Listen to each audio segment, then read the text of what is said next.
They started with almost nothing, just a small piece of land and a quiet dream. No one noticed them. But what they were about to grow would shock the world. In the early morning light of a quiet rural village, a mother and her young son walk slowly toward a small piece of land that barely looks like a farm. The soil is tired, the tools are old, and their clothes are simple and worn but clean. Nothing about them attracts attention, and that is exactly why no one ever stops to look twice. Every day they come here, not because it is easy, but because it is all they have.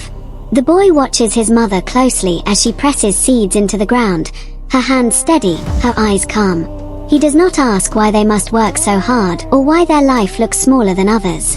He only copies her movements, learning without words that survival begins with patience. Some days the sun is kind, other days the rain refuses to come, and sometimes people passing by shake their heads quietly as if to say this effort will never be enough. But the mother does not argue with the land, and she does not complain to the sky. She simply returns the next day. Weeks pass, then months, and slowly green lines begin to appear where nothing lived before. Maize pushes through the soil, sweet potatoes spread their leaves, and small vegetables grow with stubborn determination. Near their home, a few chickens scratch the ground, a goat waits calmly, and a pig rests in the shade.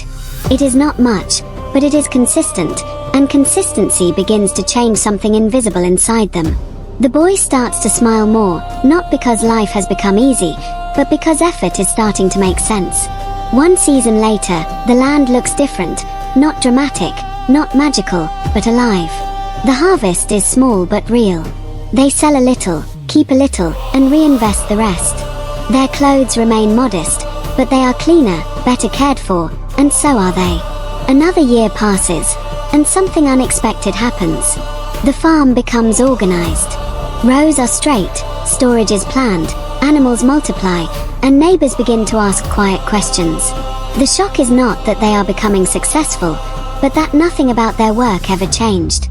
No shortcuts, no sudden help, no miracle moment. Just time, patience, and daily effort. The boy grows taller, his hands stronger, his eyes clearer.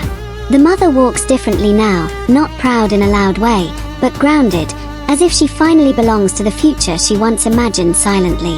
Then one morning, the camera pulls back and reveals the full picture. Green fields, healthy animals, proper shelters, stored harvests, and a peaceful home standing where uncertainty once lived. Mother and son walk together through their farm wearing clean, elegant but modest clothes, not rich in appearance, but rich in stability. The real shock comes when you realize that what changed their life was never money, luck, or external rescue. It was the decision to move forward when nothing promised success. The story does not end with luxury or applause. It ends with calm, with dignity, with the quiet understanding that tomorrow can be better if today is handled with patience. And the final feeling stays with you, heavy but warm, reminding you that the future does not belong to those who rush, but to those who keep walking even when the road looks small, because growth is often invisible until one day it is impossible to ignore.